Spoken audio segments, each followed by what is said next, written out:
దేవుని వాక్యములో నుండి ఆదికాండములో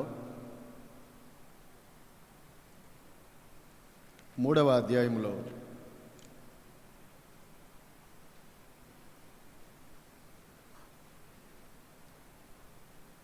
ఆదాముతో అవ్వతో కూడా వాళ్ళు దేవుని యొక్క చిత్తములో నుండి తప్పిపోయినప్పుడు వాళ్ళతో ప్రభు చెప్పిన మాట ఏంటంటే, పురుషుడితో స్త్రీతో కూడా 16 ఆ స్త్రీతోనేమో నీ ప్రయాసమును నీ గర్భవేదన నేను మిక్కిలి హెచ్చిస్తాను, భర్తతోనేమో ప్రయాసముతోనే నీవు బ్రతుకు దినాలన్నీ దాని పంట తింటావు. ప్రయాస. ఆ ప్రకారంగానే ఆదాము నుండి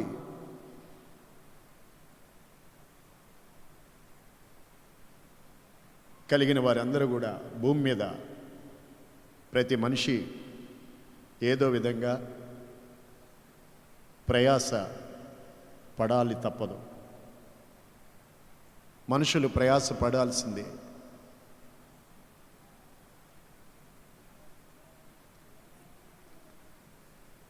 యేసు ప్రభువారి లోకములోనికి వచ్చినప్పుడు ఆయన ప్రేమ స్వరూపి,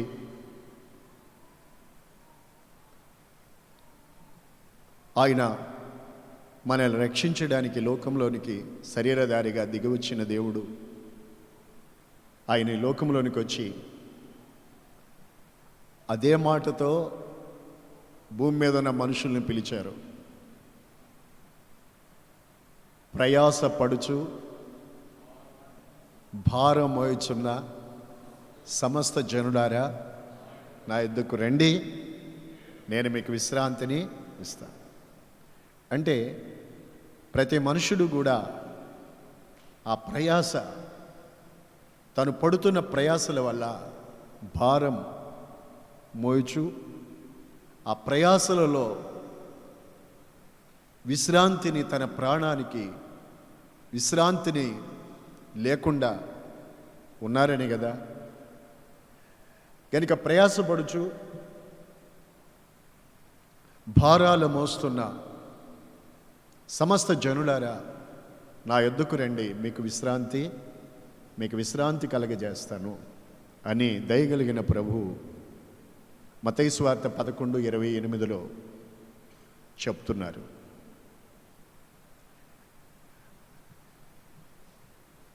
మనుషులు పడే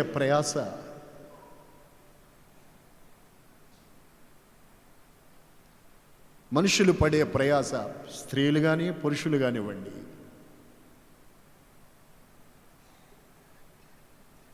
ఈ ప్రయాసలు, ఈ భారాలు ప్రాణానికి నెమ్మది లేకుండా, విశ్రాంతి లేకుండా ప్రయాసపడుతూ ఉన్నవ ఆ మనుషులకు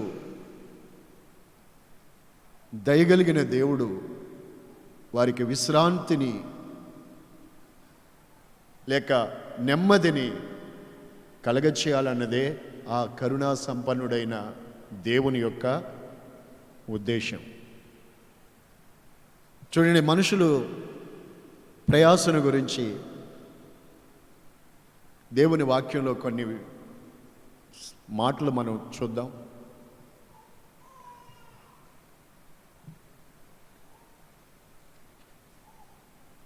పరిశుద్ధ గ్రంథమైన బైబిల్లో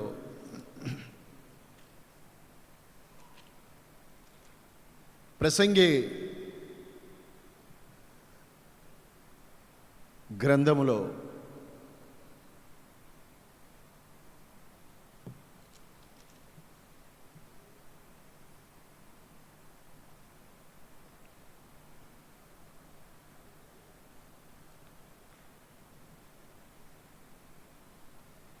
5వ అధ్యాయము 16 వచనాలలో వ్రాయబడిన మాటలు మీరు గమనించండి.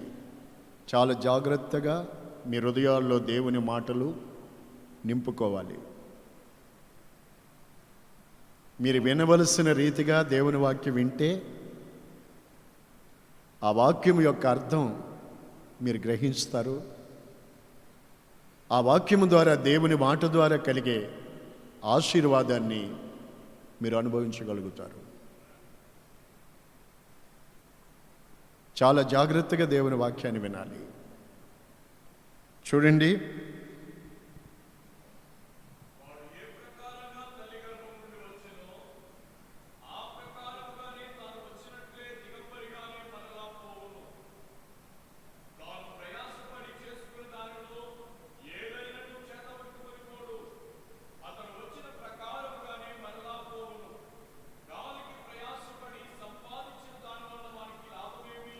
చూడండి, మనుషులు ప్రయాసపడి భూమి మీద ప్రయాసపడి రాత్రింబవళ్ళు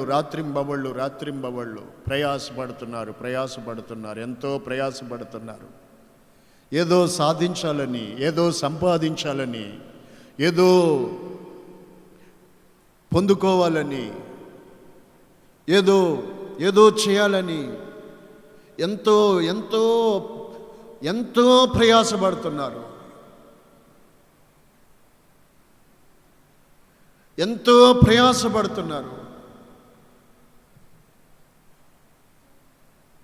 అయితే ఇక్కడ వాక్యంలో చివరి 16వ వచనంలో చివరి లైను, తాను ప్రయాసపడి సంపాదించిన దాని వల్ల వానికి లాభమేమి? ప్రయాసపడి సంపాదించిన దాని వల్ల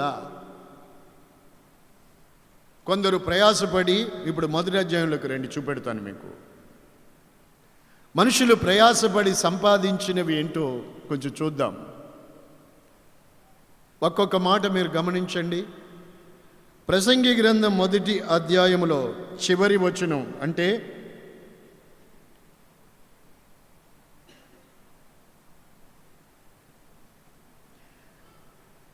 18వ వచనంలో చూడండి, విస్తారమైన జ్ఞానాభ్యాసము చేత విస్తారమైన దుఃఖము కలుగును,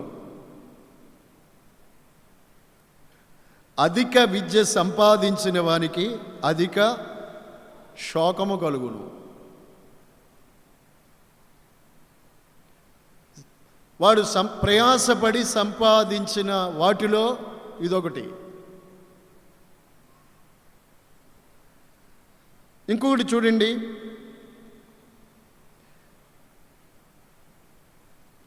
మనుషులు ప్రయాసలు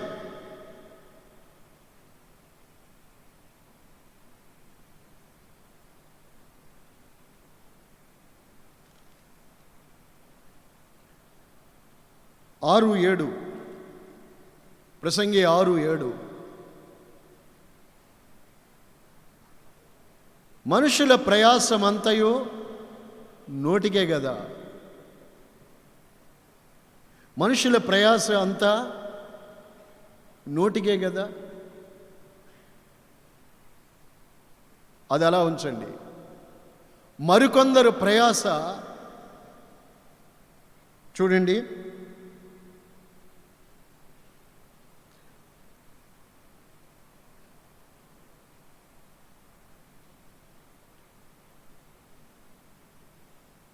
ప్రసంగి 2:21,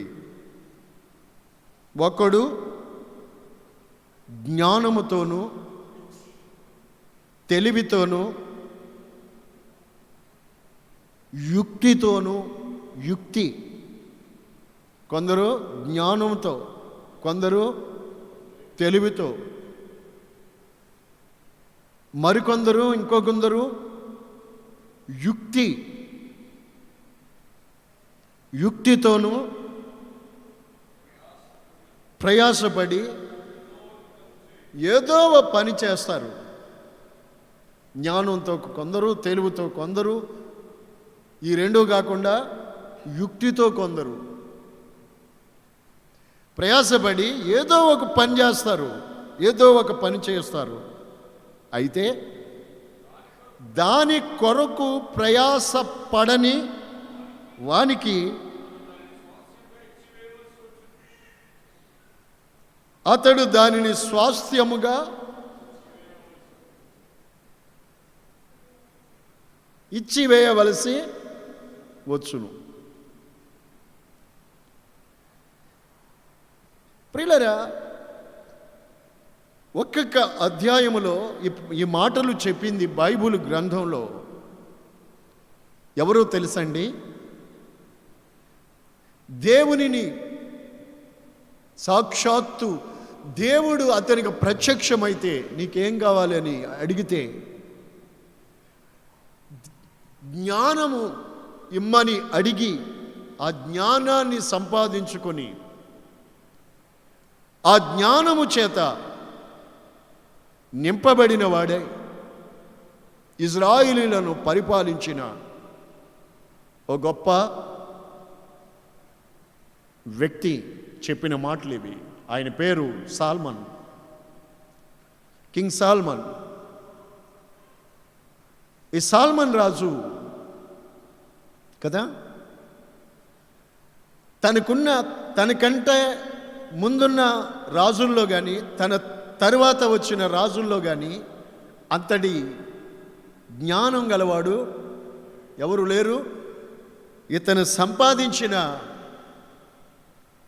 వెండి, బంగారు, ఐశ్వర్యము మరియు ఖ్యాతి ఇంకెవరు సంపాదించలేదు.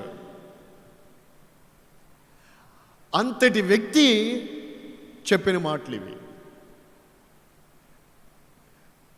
మనుషుల ప్రయాస అంతా వారి నోటికే కదా. ఇంకొకటి, మనుషులు జ్ఞానంతోనూ తెలివితోనూ, ఈ రెండూ కాకపోతే యుక్తి, తెలుసు కదండి యుక్తి అంటే తెలుసా? మీకెందుకు తెలీదు? చెప్పండి. ఏంటి? మోసం.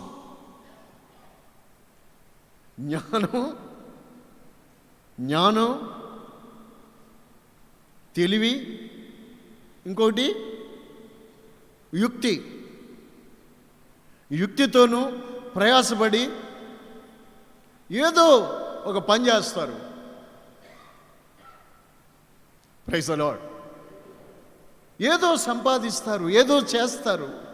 అయితే దాని కొరకు ప్రయాస పడని వానికి దానిని ఇచ్చి వెళ్ళవలసి వచ్చును. ఇచ్చి వెళ్తారు. దాని కొరకు ప్రయాస పడని వారు ఉంటారు వెనకాల. ఈ ప్రయాసపడి పోగు చేసినవన్నీ తాను సంపాదించిన వాటిలో ఏదియో 5వ అధ్యాయం 15-16 ఇందాక చదివారు కదండి. ఏదియో తన చేత తాను ప్రయాసపడిన వాటిలో సంపాదించిన వాటిలో ఏది చేత ఏది పట్టుకెళ్ళు.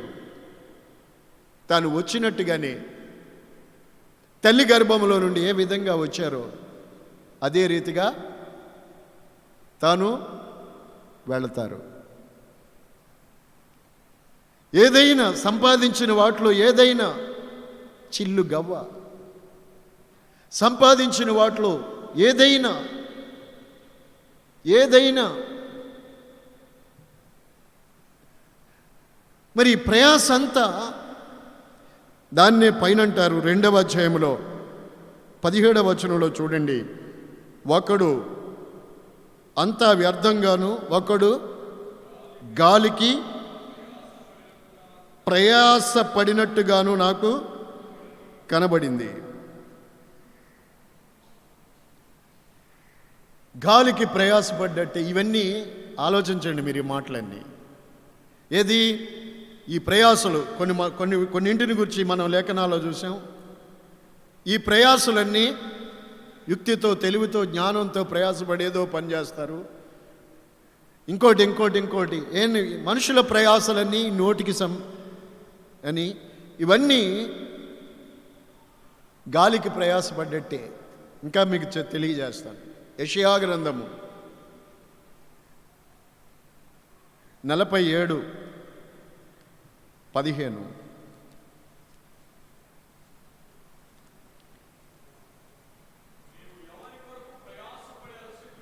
చూడండి, ఇంకొక టైప్ ఏంటంటే,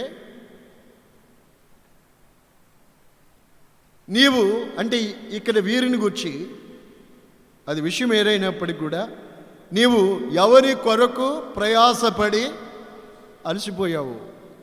కొంతమంది చూడండి, వారి కొరకు కాదు ప్రయాసపడతారు, కానీ వారి కొరకు కాదు. ఎందుకమ్మా ఈ వయసులో? ఎందుకండి? అప్పుడు చెప్తారు, ఎవరి కొరకో వారు చెప్తారు. నేను చెప్పను మీకు. స్తోత్రం చెప్పండి. ఎవరి కొరకండి? ఎవరికమ్మా? ఎవరి కోసం అమ్మా నీ ప్రయాసపడుతున్నావు? బైబిల్ వాక్యంలో చదువుకోండి మీరు. ప్రసంగి గ్రంథంలో, చూచుడి చేత కన్ను తృప్తి చెందదటండి, వినుటి చేత చెవి తృప్తి నొందదంటండి. అలాగే మనిషి జీవితంలో వినడం చేత కానీ, తినడం చేత కానీ, చూచడం చేత కానీ మనిషి తృప్తి చెందడటండి. ఎవరి కొరకు నీవు ప్రయాసపడి అలసిపోయావు చెప్తారు, వాళ్ళే చెప్తారు. నా కొరకా? నా కోసమా? మరెవరి కోసం? మీకోసమే.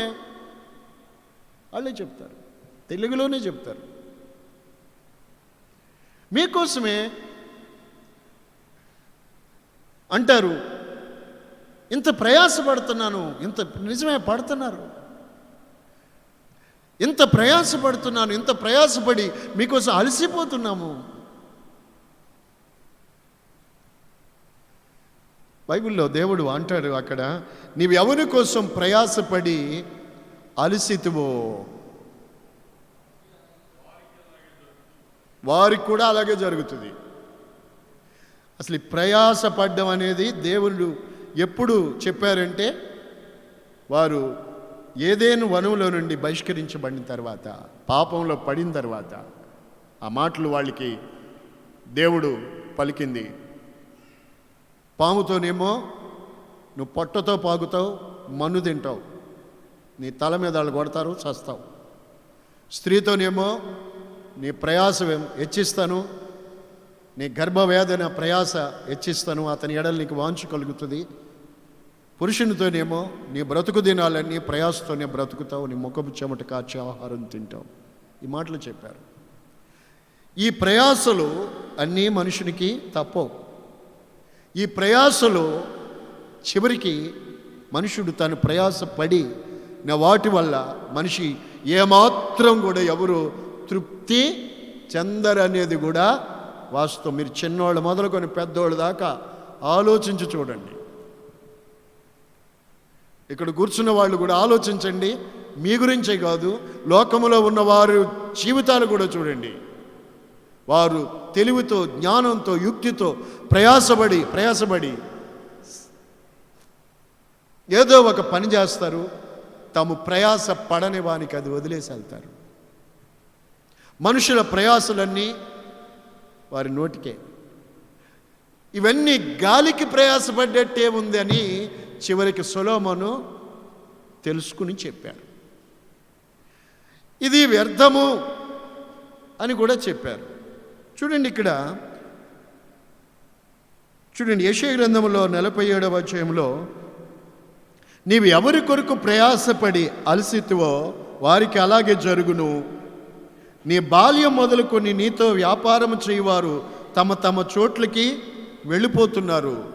ఇవాళ రోషయ్య గారు వెళ్ళిపోయారు, రేపు ఇంకొకరు ఒకరు కాదు, ఒక్కొక్కరు కాదు, ఈ మధ్య వెళ్తుంటా చాలా ఎక్కువ మందే వెళ్తున్నారు.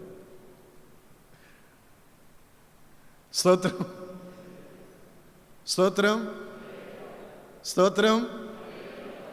నా ప్రియులారా, నీ బాల్యం మొదలుకొని నీతో వ్యాపారం చేయవారు తమ తమ చోట్లకి వెళ్ళిపోతున్నారు, అయితే నేను రక్షించేవాడు ఒక్కడు కూడా ఉండు. నీ ఈ ప్రయాసలన్నీ చివరికి ఈ ప్రయాసలన్నీ మనిషికి భారమై వారు అలసిపోవుటే కాకుండా వాటి వల్ల లాభమేమి అనుంది. ఈ ప్రయాసలన్నీ వ్యర్థమైపోయే ప్రయాసలైతే వ్యర్థము కాని ప్రయాస ఒకటి ఉంది. అది నేను మీకు ఈ రాత్రి చిన్న సందేశములో మీకు చెప్పడం కొరకే ఈ విషయాలన్నీ మీకు ముందుంచి ఆ మాట మీకు తెలియపరచాలని నేను కోరుకుంటున్నాను. ఇవి మనుషులు ఈ ప్రయాసలన్నీ గాలికి ప్రయాసపడ్డట్టే ఉంటుంది. గాలిని పట్టుకుందామని పరిగెత్తండి, దాని వెనకాల పరిగెత్తండి, అదిగో అదిగో అని పరిగెత్తండి, అదిగో పట్టుకుందామని పరిగెత్తండి గాలికి, అదిగో ఏది పట్టుకున్నావేది, పట్టుకున్నావేది, ఏది చివరికి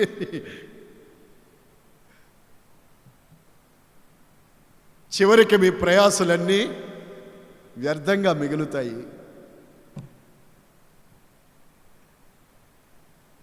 నా ప్రియమైన దేవుని పిల్లలారా, హబక్కు అంటారు 2వ అధ్యాయంలో 13వ వచనం చూడండి. హబక్కు 2:13. మీకు తెలిస్తే బైబిల్ తీసుకోండి, వాక్యం తెలిసిన వాళ్ళు, లేనట్లయితే వినండి. జనులు ప్రయాస పడతారు కానీ అగ్ని పాలవుతారు. ప్రియులారా, వ్యర్థమైన దాని కొరకు కష్టపడి జనులు క్షీణించిపోతున్నారు. చాలు చాలు చాలు బాబు. హబక్కు 2:13 కదా. జనులు ప్రయాసపడుతురు కానీ వారు అగ్ని పాలవుతారు. ఎవరు అగ్ని పాలయ్యేది? వ్యర్థమైన దాని కొరకు కష్టపడిన వాళ్ళు. అందుకే యేసు ప్రభు వారు రేపటికి సంబంధించిన ఒక్క మాటలో మీకు ఓ మాట యేసు ప్రభు వారు చెప్పారు. అక్కడ తిబెరే సముద్రం దగ్గర ఆయన రొట్టెలు ఆశీర్వదించినప్పుడు చాలా వేల మంది ప్రజలు వచ్చి ఆ రొట్టెలు చేపలు తిన్నారు కదా. మరుసటి రోజు కూడా అక్కడికి వచ్చి ఉన్నారు. ప్రభు అక్కడ లేరు.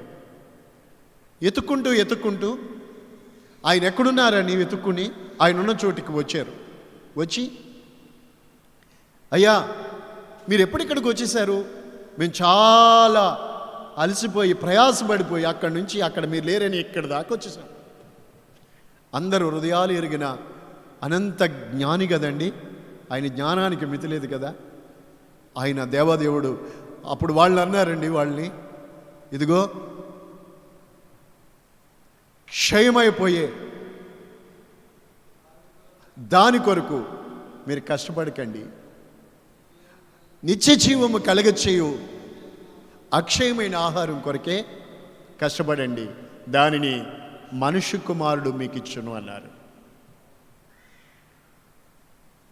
నా దేవుని ప్రజలారా, మనుషులు వ్యర్థమైన దాని కొరకే కష్టపడుతున్నారు, వ్యర్థమైన వాటి కొరకే ప్రయాసపడుతున్నావు.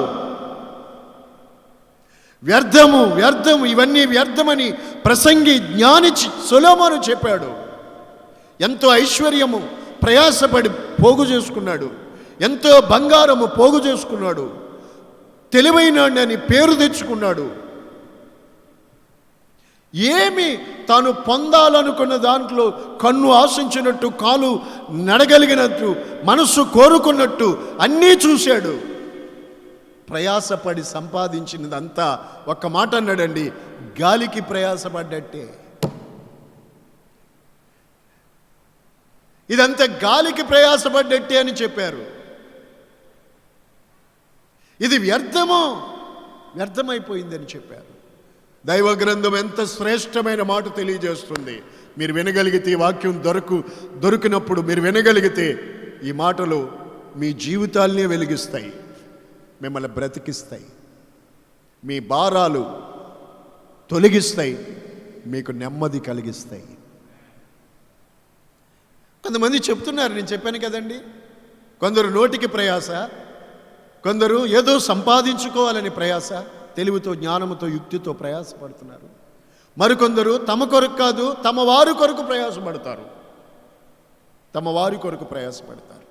వాస్తవానికి వాళ్ళ మంచి మనసు ఏంటంటే వాళ్ళు కొంచెం కూడా తినరండి. వేలు సంపాదించిన కనీసం 10 రూపాయలు కూడా కొందరు తినరండి. వాళ్ళు ఖర్చు చేసుకోరండి, ఖర్చు చేయడానికి వాళ్ళకి మనసు రాదు. అలాంటి మంచి మనుషులు ఉన్నారు. కానీ నీవెవరి కొరకు ప్రయాసపడి అలసితివో, కానీ వారి కొరకు తమ వారి కొరకు తమ కొరకు ఏదో ఏదో ఏదో పని, ఏదో ఏదో ప్రయాస, చివరికి నీవు ప్రయాసపడి సంపాదించిన దానివల్ల నీకేంటి ప్రయోజనం? ఇదంతా గాలికి ప్రయాసపడ్డట్టయింది కదా. చివరికి వాక్యం జోడించుకోండి, ఆ వరుసలో రాయండి, చూడండి. మనుషులు చివరికి వ్యర్థమైన దాని కొరకు ప్రయాసపడి క్షీణించిపోతున్నారు. ఇలా ప్రయాసపడి చివరికి మనుషులు అగ్ని పాలవుదురు అని చెప్పబడింది. ఇలా వ్యర్థమైన వాటి కొరకు మనము ప్రయాసపడి అలసిపోయి కృంగిపోయి జీవితం అంతా నోటి కొరకు నీ వారి కొరకు లోకంలో ఏదో సంపాదించుకోవాలి. కొందరు అంటారు చిరస్థాయిగా మిగిలిపోతారు మీరు అని. ఎవరు మిగిలిపోయారు చెప్పండి? మీ ఊళ్ళో ఎవరైనా మిగిలిపోయారా చిరస్థాయిగా? మీ పట్టణంలో ఎవరైనా చిరస్థాయిగా మిగిలిపోయారా? చిరస్థాయిగా మిగిలిపోయారు అని అంటే సెంటర్లో పెట్టిన స్టాచ్యూ అండి చిరస్థాయిగా మిగిలిపోవడం అంటేను కాదే.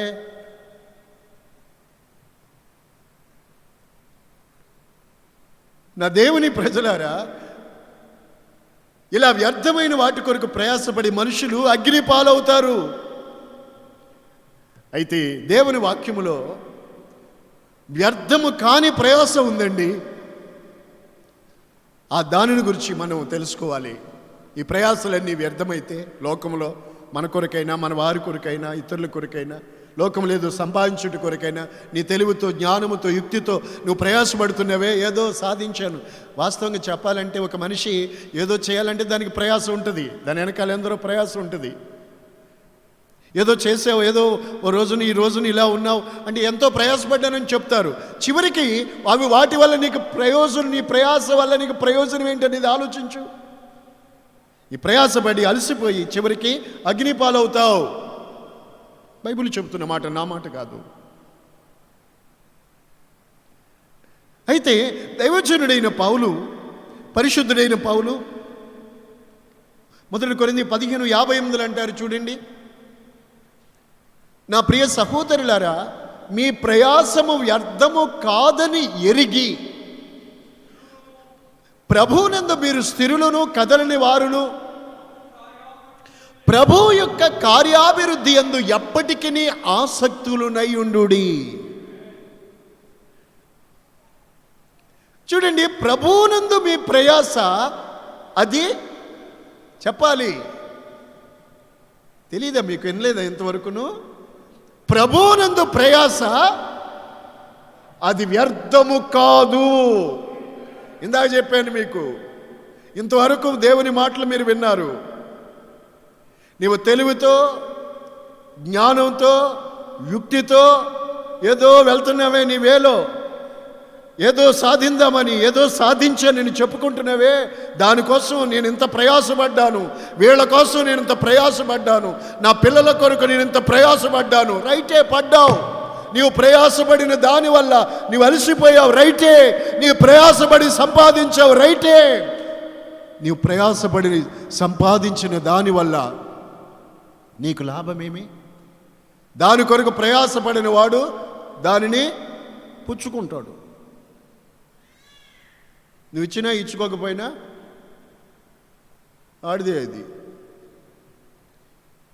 కొందరు రాయిండు అంటున్నారా? రాయను అంటున్నారా?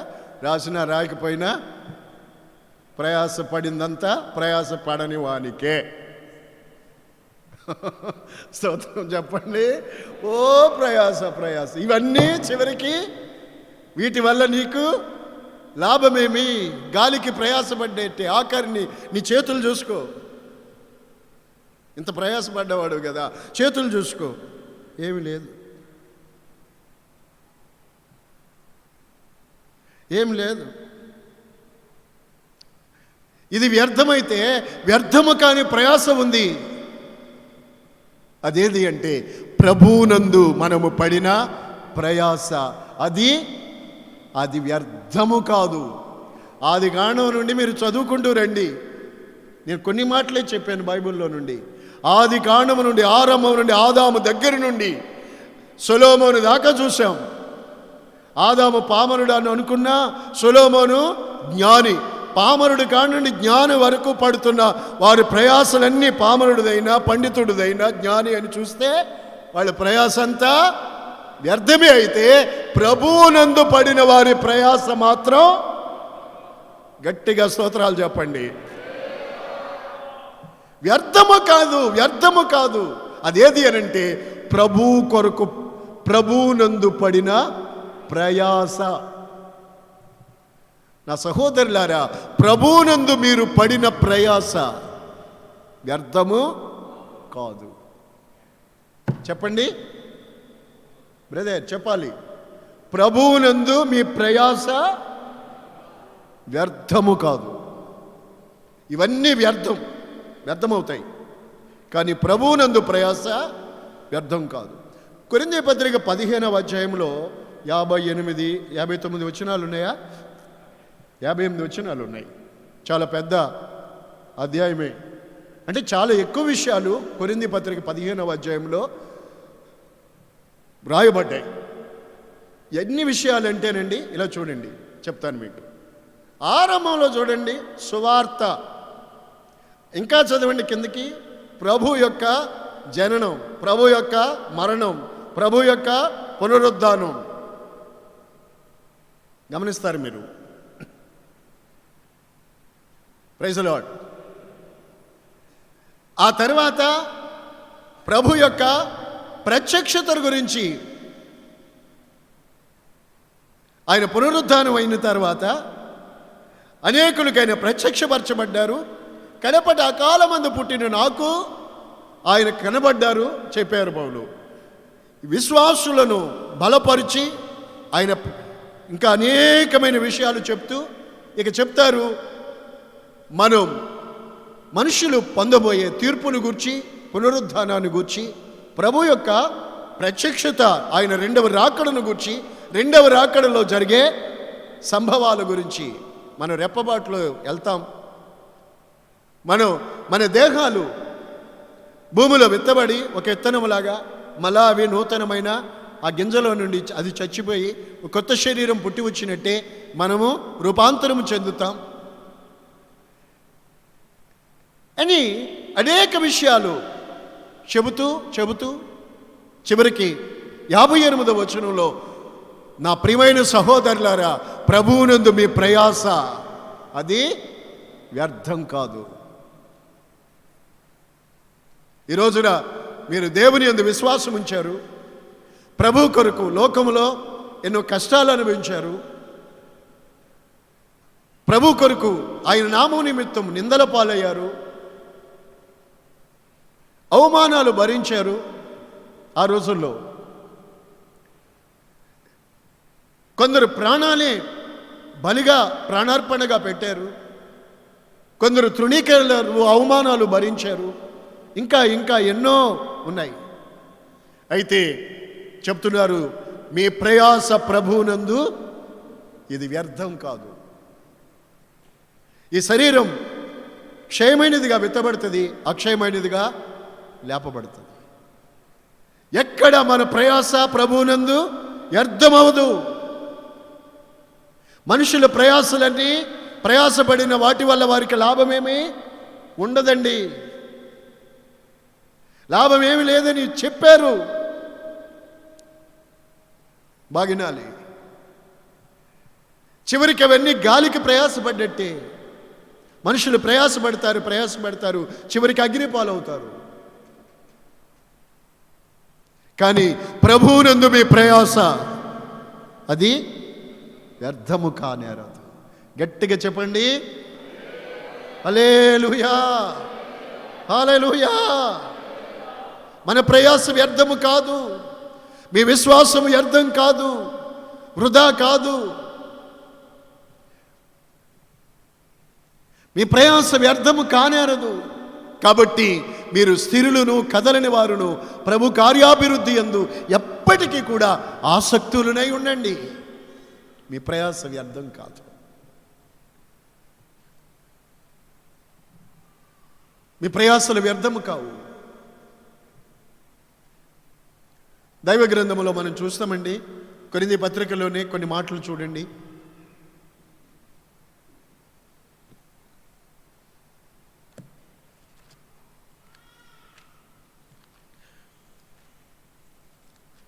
ప్రైజ్ ది లార్డ్, హల్లెలూయా. 15వ అధ్యాయం 10వ వచనంలో మొదటి కొరింథీ 15:10లో పౌలు అంటారు,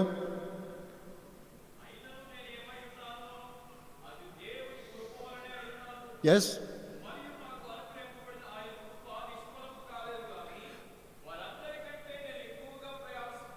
నేను చాలా ఎక్కువగా వారందరికంటే, అంటే అపోస్తలుల్లో అందరికంటే కూడా ఎక్కువగా ప్రయాసపడ్డాను ప్రభు కొరకు. ప్రభువునందు నేను ప్రయాసపడ్డాను. అయితే ప్రయాసపడ్డారు, చాలా ప్రయాసపడ్డారు. ఎందుకు పడ్డారు ప్రయాస? పౌలు యొక్క ప్రయాస దేని కొరకు పడ్డారు? ఈ లోకములో ఆయన పడిన ప్రయాస వ్యర్థమైన వాటి కొరకు కాదు, లాభం లేని వాటి కొరకు కాదు, సొలొమోను ప్రయాసపడ్డట్టు కాదు. ఆయన జ్ఞాని అయ్యుండి ప్రయాసపడి అన్నీ సంపాదించి వ్యర్థము. ఇన్ని సంపాదించినా దాని కొరకు ప్రయాసపడిన వానికి ఇచ్చేయాల్సి వచ్చును. సంపాదించారు జ్ఞాని సొలొమోను సంపాదించారు, పేరు సంపాదించుకున్నారు.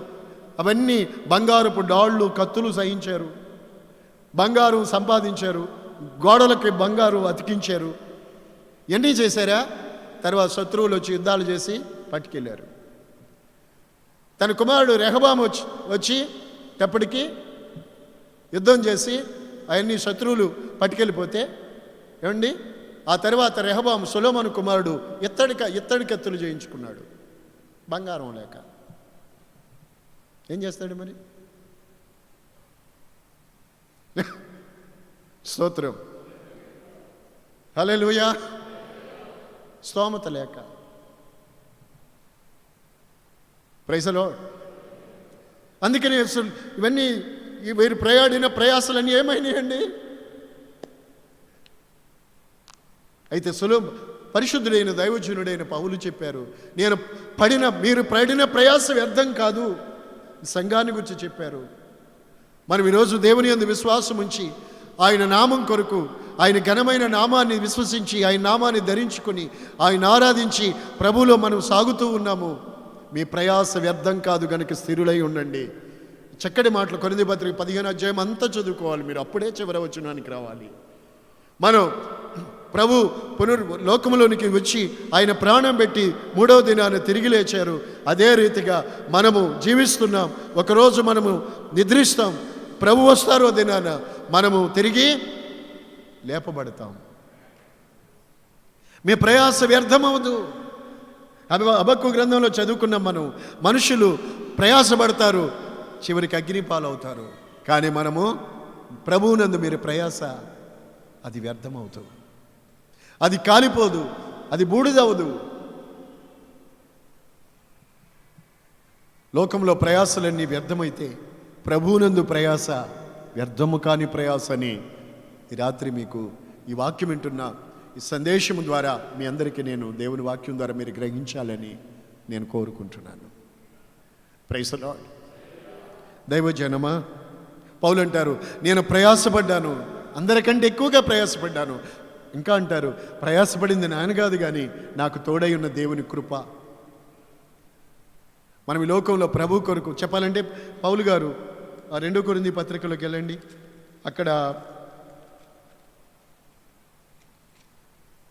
ఆయన పడ్డ ప్రయాసాల గురించి కొన్ని చదువుకోవచ్చు మనం. కొరింథీ పత్రిక 2 కొరింథీ 11వ అధ్యాయంలో 23వ వాక్యం చూడండి. విశేషముగా ప్రయాసపడి తిని అనేక పర్యాయాలు చెరసాల్లో ఉన్నాను ప్రభు నిమిత్తం. అపరిమితంగా దెబ్బలు తిన్నాను. అనేక మార్లు ప్రాణాపాయాలు వచ్చాయి.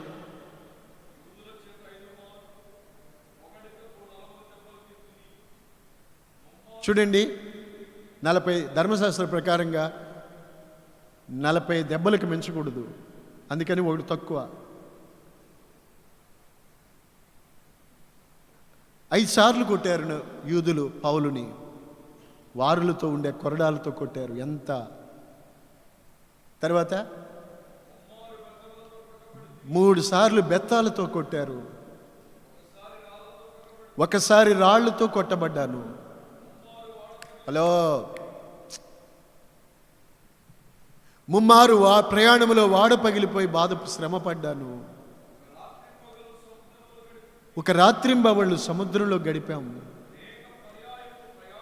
అనేక పర్యాయాలు, ఇంక చెప్పలేమండి, అనేక పర్యాయాలు ప్రయాణాల్లో ఆపదలు, నదుల వల్ల ఆపదలు, దొంగల వల్ల ఆపదలు, నా స్వజనుల వల్ల నాకు ఆపదలు, అన్యజనుల వల్ల అయిన ఆపదలు, పట్టణముల ఆపదలు వచ్చాయి, అరణ్యముల ఆపదలు వచ్చాయి, సముద్రముల ఆపదలు వచ్చాయి, కపట సహోదరుల వల్ల ఆపదలు వచ్చాయి.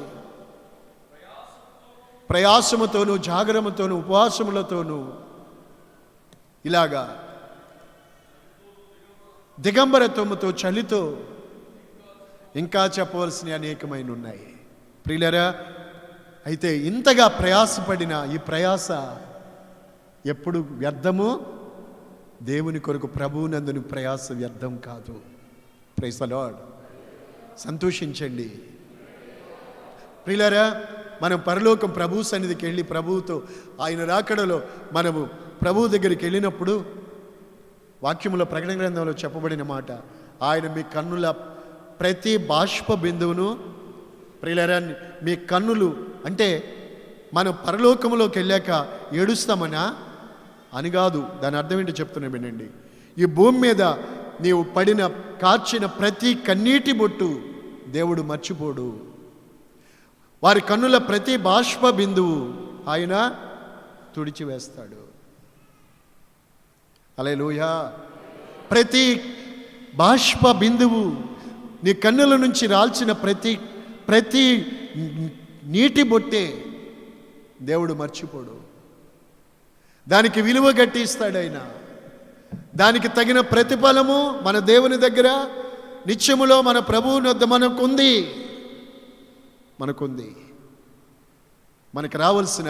దానికి రావాల్సిన ప్రతిఫలం ప్రభువు మనకిస్తారు. వారి కన్నుల ప్రతి బాష్ప బిందువు తుడిచివేయబడుతుంది. హల్లెలూయా, హల్లెలూయా. ఈ లోకములో ఒక సేవకుడిగా కష్టపడినా, ఒక విశ్వాసిగా ప్రభు కొరకు నువ్వు ప్రయాసపడినా, దేవుని సంఘము కొరకు, దేవుని పని కొరకు, నీ విశ్వాసము నిమిత్తమై ఏదైతే ప్రభువు కొరకు ప్రయాసపడ్డారో దానికి ఆ ప్రయాస వ్యర్థమవుదండి. మిగతా ప్రయాసలన్నీ వ్యర్థమే అవుతాయి. ప్రభువునందు మీ ప్రయాస వ్యర్థమవుతూ. హల్లెలూయా. రోమపత్రికలో చివరి అధ్యాయంలో, అంటే 16వ అధ్యాయంలో, అది ఇంకా వందన సమర్పణ అనుకోండి. పౌలు, దైవజనుడైన పౌలు, అలాగే ఉంటుంది ఆ అధ్యాయము. వారికి వందనాలు, వారికి వందనాలు, వీరికి వందనాలు అని చెప్తూ 16వ అధ్యాయంలో 6వ వచనం చూడండి. ఎందుకంతసేపు చూసారండి? ఇక్కడ మరియా అనే ఒకరున్నారు. అనేక మంది పరిశుద్ధుల పేర్లు ఇక్కడ ఉన్నాయి. ఫీబే అనే ఒకరున్నారు, సంఘ పరిచారకురాలు. అకులా, ప్రిస్కిల్లా అనే నా జత పని వారు ఉన్నారు. ఇంకా ఉర్బాను, స్టాకు, ఇంకా ఎందరో శ్రేష్ఠులైన పరిశుద్ధులు పేర్లు అక్కడ ఉన్నాయి. ఇదందరి గురించి అక్కడ చెప్తూ ఇక్కడ మరియను గురించి, మరియా అనే ఒకరి గురించి చెప్తారు. ఆ స్త్రీ మీ కొరకు బహుగా ప్రయాసపడ్డది, సంఘము కొరకు, ఆమెకు వందనాలని చెప్పారు. ప్రభువునందు ఎవరైనా, నీవు ఒక మరియవైనా, లేక ఒక స్త్రీగా, లేక ఒక సహోదరుడిగా, సేవకుడిగా, ఒక విశ్వాసిగా దేవుని కొరకు ఏదైతే ప్రయాసపడుతున్నావో మీ ప్రయాసలు వ్యర్థము కావు. అర్థమైందండి? హల్లెలూయా. చేతులు పైకెత్తి చెప్పండి. ఈ రాత్రి మీరు దూరాల నుండి ఇక్కడికి దేవుని సన్నిధికి వచ్చారు. ప్రభు ఎరగడా? పగలంతా మీరు కష్టించి పని చేస్తున్నారు, ఎండకి మీ శరీరాన్ని అప్పగించారు, నడుముంచి పని చేసుకున్నారు. ఈ రాత్రి యేసయ్యను ఆరాధించడానికి ప్రభు దగ్గరకు వచ్చారు. మీ ప్రయాస వ్యర్థము కాదు. మీ విశ్వాసానికి తగిన ఫలం దేవుడు ఇవ్వక మానడు. మీ ప్రార్థనలు వ్యర్థమవు, మీ విశ్వాసం వ్యర్థమవదు, మీ ప్రయాసలు వ్యర్థము కావు. ఇక్కడ మనం పొందుకునేది కొంచెమే కావచ్చు, నిత్యములో మనకి అసలు రాజ్యం, అసలు జీవితం మనకు అక్కడ ఉంది. కొంతమందికి అంతా ఇక్కడే ఉంది. మరి ఆ తర్వాత ఇగో అయ్యి అంటున్నారు కదండి, మరి తర్వాత సంగతి ఏంటి? అందుకే రాబోయే కాలానికి మంచి పునాది వేసుకోవాలి. ఏం చేయాలండి చెప్పండి కొంచెం? రాబోవు కాలానికి మంచి పునాది వేసుకోండి. ఏం చేసుకోవాలి? రాబోయే కాలానికి ఏం చేసుకోవాలి? మనం ఫిక్స్డ్ చేసుకోవాలి. స్తోత్రం. ఏం చేసుకోవాలి? ఎక్కడ చేసుకోవాలి? ఏం చేసావా? చేయలేదా? స్తోత్రం చెప్పండి. దాచుకోవాలి. మనం ప్రభు చెంత మనము వెళ్ళినప్పుడు మనం అక్కడ ఉండాలి. మనం పొందే ప్రతిఫలం అని అంటే ఇక్కడ మనం ప్రభు కొరకు అది ప్రయాస ఉండాలి. నా సహోదరులారా, ఈ మాటలు మీకు తెలియచేయడానికి నేను ఎంత సంతోషపడుతున్నాను. సోదరుడు, ఒకసారి అర్థం చేసుకోండి. ఈ సంవత్సరంలో వీలు కానప్పుడు మీ కొరకు రూములో ఉండి కెమెరా పెట్టుకుని 4-5 ఉండి శ్రేష్టమైన వర్తమానాలు అందించాం. దేవుడిచ్చిన మాటలు చెప్పాం. దేవుడు ద్వారం తెరిచాక, ఆటంకాలు తీసాక పరిశుద్ధాత్ముడే అనేక సంగతులు తన స్వరక్తమిచ్చి సంపాదించిన తన ప్రజలమైన మన కొరకు, మీ కొరకే కాదు మనందరి కొరకు దేవుడు అనేకమైన పరలోకపు సత్యాలు, సంగతులు దేవుడు మన హృదయాల్లో నింపుతూ వచ్చారు. ఈరోజు మనకి తెలివి కలుగజేసే కొన్ని మాటలు ఈరోజు దేవుడు మనకిచ్చారు. ఇప్పుడు ఆఖరిగా నేను మీకు చెప్పేది, దేని కొరకు మీరు ప్రయాసపడుతున్నారు? కొంతమంది చూసాం, వారి ప్రయాసలన్నీ వ్యర్థమయ్యేదానికే ప్రయాసపడుతున్నారు అన్నట్టు. ఇప్పుడు కూడా ఒకవేళ మీరు ఎవరైనా వాక్యం వింటుండగా ఆలోచించుకుంటే మంచిది. వ్యర్థమైపోయేదానికే ప్రయాసపడుతున్నారా, లేక వ్యర్థము కాని ప్రయాస మీరు పడుతున్నారా? మీ ప్రయాస అంతా వ్యర్థమయ్యేదానికే అయితే లాభం ఏంటి? చదివారు కదా ఇందాక. మీరు మీ ప్రయాస అంతా గాలికి ప్రయాసపడ్డట్టే అయితే ఏంటి లాభం వాటి వల్ల? అంటే గాలికి వ్యర్థమయ్యే ప్రయాసలు ఏంటి? ప్రసంగి గ్రంథంలో చూసి వచ్చాం మనం. నోటికి ప్రయాస. కొంతమంది తమ వారు కొరకు ప్రయాస, ఇంకెవరి కోసం కాదు. Praise the lord. వాస్తవంగా నిజం. మరికొందరు ఇవన్నీ వ్యర్థమైతే, మన పరిశుద్ధులు పౌలు, దైవజనులు ఎందరో గురించి చెప్పారు. మరియా బహుగా ప్రయాసపడింది సంఘం కొరకు. పౌలు దేవుని కొరకు చాలా అందరికంటే ఎక్కువగా ప్రయాసపడ్డానని చెప్పారు. సహోదరులారా, మీరును పడుతున్నారు ప్రయాస, మీ ప్రయాస వ్యర్థం కాదని ఎరిగి స్థిరులై ఉండండి. ఇది వ్యర్థం కాదు. మరోజు ప్రభు వస్తారు. మీరు విశ్వాసమందు స్థిరపరచబడి ఉన్న వాళ్ళైతే, ఆయన విశ్వసించి పైనుండి 15వ అధ్యాయం మొదట్లో సువార్తలో నిలిచి ఉంటే ఇది మీకు కలుగుతుంది. ఆ వాక్యమందు మీరు నిలిచి ఉంటే, సువార్తలో మీరు వినిన సువార్తలో మీరు నిలిచి ఉంటే కదా, 15వ అధ్యాయం కొరింథీ పత్రిక 15వ అధ్యాయం మొదట ఆరంభంలోనే. ఓకే, చురుగ్గా ఉండాలి అబ్బాయి.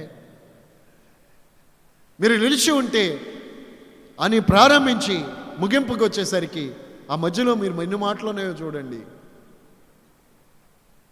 ఎక్కడ మీ ప్రయాస వ్యర్థమవుతుంది. కాబట్టి ఈ చివరి దినాల్లో మనము ఎన్ని రోజులు ఈ లోకంలో మనం జీవించవలసి ఉందో, మన జీవితాన్ని వ్యర్థంగా కాకుండా, వ్యర్థపుచ్చుకోకుండా, వ్యర్థమైన వాటి కొరకు ప్రయాసపడి అలసిపోతే దానికి క్షీణించిపోతారు అని ఉంది కదా. అలా కాకుండా, వ్యర్థమైన వాటి మీకు కాకుండా ప్రభువునందు మీరు ప్రయాసపడండి. ఆత్మల సంపాదించటం కొరకు ప్రయాసపడాలి. పరలోకములో అనేకులను చేర్చుట కొరకు మనం ప్రయాసపడితే మంచిది. పరలోకములో మనం చేర్చబట్టకు ప్రయాసపడితే మనకి మంచిది కదా. నువ్వు నిత్య జీవంలో చేరుట కొరకు ప్రయాసపడితే మంచిది. ఇందాక ఒక మాట ఎగ్జాంపుల్ చెప్పాను కదండి, గుర్తు చేస్తానని చెప్పాను కదా. యోహాను సువార్త 6వ అధ్యాయంలో ప్రభు తిబెరియా సముద్రం దగ్గర ఆశీర్వదించి రొట్టెలు చేపలు తినడానికి అక్కడి నుంచి మళ్ళా ఎత్తుక్కుంటూ అక్కడికే వచ్చారు. వాటి కోసమే నోటికి ప్రయాస. అందుకే ప్రభు చెప్పాడు, వ్యర్థమైన వాటి కొరకు కాదు కానీ, క్షయమైపోయే వాటి కొరకు కాదు కానీ, అక్షయమైన ఆహారం కొరకు కష్టపడండి. ప్రయాస అనే దానికి కష్టపడడం అని కూడా దానికి పర్యాయపదం. స్తోత్రం. కొందరికి అది వద్దు, దీనికోసమే ప్రయాస, దీనికోసమే ప్రయాస, దేనికోసం? ఇది ఉట్టిది, దీనికోసమే ప్రయాస. మరి ఇంతగా ఉంది, తృప్తి ఉందా? లేదు. నా కోసం కాదండి, మా తర్వాత వారి కోసం. బాబు పడు పడు పడు, చివరికి నీ ప్రయాస అంతా నిన్ను పడొద్దంటలేదు కానీ, నన్ను తిట్టుకుంటారు మీరు, పడొద్దంటలేదు కానీ నీ ప్రయాస వల్ల చివరికి నీ ప్రయాస వల్ల నీకు లాభమేమి? ఇప్పుడు అంగీకరించకపోతే ఆఖరి రోజునైనా ఆలోచించు, వస్తుందో ఆలోచన. లాభం ఏంటి ఇప్పుడు? లాభం ఏంటి? అందుకనే దేవుని వాక్యం ఆయా కోణాలలో ఆయా రీతిలుగా మనం దేవుని వాక్యము చేత దర్శించబడుతూ వచ్చాం. ఈరోజు ఈ సంగతులు కూడా ఓ రోజు నేను మీతో అన్నాను, ఈ ప్రయాసపడటాన్ని గురించి మీకు చెప్తాను అని చెప్పాను. గనుక వ్యర్థంగా మీరు ప్రయాసపడుతున్నారా? ఆంటీ గారు ఎక్కడున్నారో మీరు వినండి, అంకుల్ గారు మీరు వినండి, అన్నయ్య మీరు వినండి, తమ్ముడు మీరు వినండి, అక్క వినండి, చెల్లి మీరు వినండి, బిడ్డలారా వినండి. దేని కొరకు మీరు కొంతమంది చెప్తారు ఎంత ప్రయాసపడ్డ యేసుప్రభుతో శిష్యులే చెప్పారు. భలే గుర్తొచ్చింది నీకు.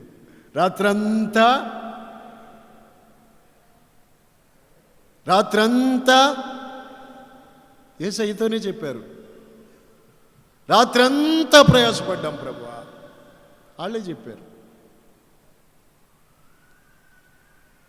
ఏమీ దొరకలేదు. 128వ కీర్తనలే కదా ఆ మాట ఉంటుంది. యెహోవా పట్టణాన్ని కాపాడని ఎడల దాన్ని కాపాడు వారు మేలుకొని ఉండుట వ్యర్థమే. యెహోవా ఇల్లు కట్టించని ఎడల దాని కట్టువారు ప్రయాస. సముద్రం ఉంది, సముద్రంలో చేపలు ఉన్నాయి, బోటు ఉంది, వలలు ఉన్నాయి, వాళ్ళకి తెలివి ఉంది, ఎంతో ప్రయాసపడ్డారు, ఏమీ దొరకలేదు. ఆ ప్రయాసలన్నీ ప్రయాసపడి అలసిపోయి ఉదయాన్నే వారు దరికి వచ్చారు. యేసు ప్రభు ఆ ప్రయాసల వల్ల భారం మోస్తున్న ఆ ప్రజలకి దర్శనమిచ్చి ప్రత్యక్షమయ్యి వారిని ఎరిగి వారిని దర్శించి వాళ్ళని ఇక ఈ ప్రయాసలు కాదురా బాబు, మీరు ఈ ప్రయాసం ఇదంతా వ్యర్థమవుతుంది అని చెప్పడంలో అనుకోవాలి మనం. ఇక మీదట మీరు మనుషులను బట్టే జాలాలుగా చేస్తానని వాళ్ళని ఇలాగా మార్చారు. ఈ రోజున మీ జీవితాలు కూడా గాలికి ప్రయాసపడుతున్నట్టు ప్రయాసపడుతున్నారా? వ్యర్థమైన వాటి కొరకే ప్రయాసపడి అలసిపోయి క్షీణించిపోతున్నారా? లేక వ్యర్థము కాని ప్రయాస మీకు ఉందా? ఆమేన్. హల్లెలూయా, హల్లెలూయా, హల్లెలూయా. మనం దేవుని రాజ్యము కొరకు ప్రయాసపడాలి. ప్రభు యొక్క శాశ్వతమైన దేవుని యొక్క అక్షయమైన నిత్యం రాజ్యము కొరకు మనం ప్రయాసపడి వారుగా ఉండాలి. అనేకులను దేవుని రాజ్యములో చేర్చేటందుకు దైవ బిడ్డలుగా, దేవుని సేవకులుగా, దేవుని ప్రజలుగా మనం ప్రయాసపడాలి. అవసరమైతే ఈ విశ్వాస జీవితాన్ని కొనసాగించుకోవడానికి ఎన్ని ఇబ్బందులైనప్పుడు కూడా, కష్టములైనప్పుడు కూడా వాటిలో మనము నిలిచి కాపాడుకున్నట్లయితే మన ప్రతి ప్రయాసకి, కష్టానికి, ప్రతి కన్నీటికి, ప్రతి ప్రభు కొరకై మనం చేసిన త్యాగానికి ఏది కూడా వ్యర్థము కాదండి. దానికి ఫలం ఉంటుంది. అది వ్యర్థం కాని ప్రయాస. ఇవన్నీ వ్యర్థమైపోయే ప్రయాస. ఒక్కసారి మీరు విన్నారే దేవుని మాటలు, ఆలోచించుకోండి. వేటి కొరకు మీరు ప్రయాసపడుతున్నారు? హబక్కూలో మాట మళ్ళా చెప్పాలనిపిస్తుంది నాకు. జనులు, మనుషులు, ప్రజలు వ్యర్థమైన వాటి కొరకు ప్రయాసపడతారు, వారి అగ్నిలో పడతారు. అగ్నిలో పడేదానికి ప్రయాస. ప్రభు చెంత చేరి నిత్యత్వాన్ని, నిత్యమహిమను అనుభవించేదానికి మనం ప్రయాసపడదాం. దేవుడి మాటల ద్వారా ప్రభు మీకు వివేకమును అనుగ్రహించి, మీ విశ్వాసమును బలపరిచి, ప్రభు ఆయన నిత్యమహిమకు రాకడికి మిమ్మల్ని సిద్ధపరచునుగాక. కళ్ళ మూయండి, ప్రార్థన చేసుకుందాం.